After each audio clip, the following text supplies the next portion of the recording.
Сейчас время наполнено рисками и опасностями. Давайте мы выстроим работу таким образом. Значит, расставим приоритеты. Приоритет номер один – это, естественно, мобилизация, это подготовка. И это уже отсюда вытекает целый ряд вопросов. Никто не говорит, что вопросы развития сельского хозяйства, экономики, туризма, это нужно убирать вообще. Это все должно работать параллельно. Но есть вещи первостепенные, да, есть это уже там второстепенные, параллельные вещи.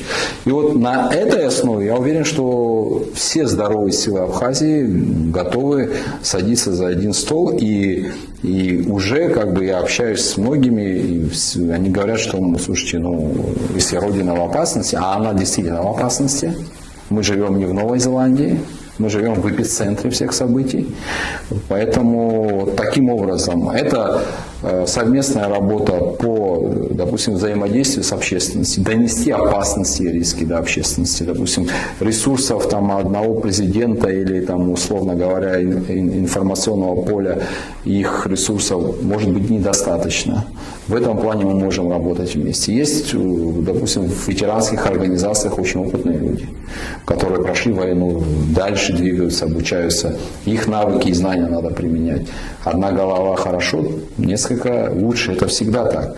И в этом смысле я думаю, что у нас есть возможность на этой, как бы сказать, на этой почве соединить общество и сделать определенные шаги.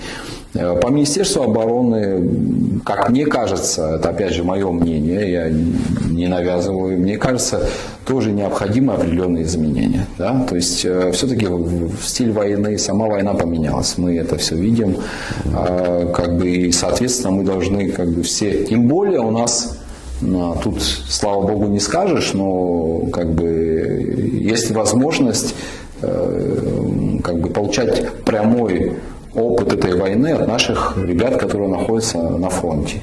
Там находятся очень такие опытные ребята, взрослые наши, старшие находятся. Вот один из таких вот, Рауль Харабо, например, вот очень, очень профессиональный человек, и много других, сейчас я всех не вспомню. Их опыт надо использовать, и вот те методы и условия новой войны, они должны быть взяты за основу нашей системы обороны.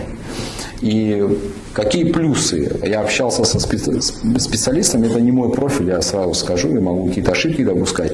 Но общаясь со специалистами, какие плюсы вот этого времени, опять же, если это можно назвать плюсами, намного стало все дешевле. То есть, если раньше для того, чтобы отражать агрессию, необходимо было приобретать там технику, оборудование, которое стоит миллионы. Сейчас уже беспилотные летательные аппараты. То есть в этом плане у нас есть возможность за счет своих собственных ресурсов тоже сделать определенные шаги. Знаю, что и со стороны Российской Федерации, без деталей, за последний год есть серьезная поддержка. В Абхазии здесь ситуация действительно меняется, это очень радует. Но в то же время, опять же, возвращаясь к началу, мы сами должны тоже... Есть элементарные вещи, о которых нужно, наверное, говорить.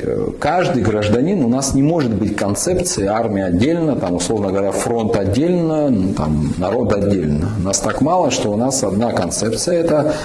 абхазская армия – это абхазский народ. Каждый гражданин должен быть участником сопротивления там, и в тылу. И каждый участник процесса должен знать, что ему делать там, в случае развития событий таким образом. Пока я вижу, что охват маленький. Специалисты в курсе, ответственные люди знают, но вот в народе, как говорится, люди не знают. А тут немножко надо потренироваться, понимать, что вот в случае, допустим, атаки беспилотниками, в случае такого сценария, как себя вести. У каждого должна быть задача. Кто резервист, должен знать, кто отвечает за эвакуацию мирного населения, условно говоря, вот многоквартирный дом. Кто там ответственен за систему оповещения, да, и так далее, связи и так далее. Много вопросов. Я сейчас все это не хочу.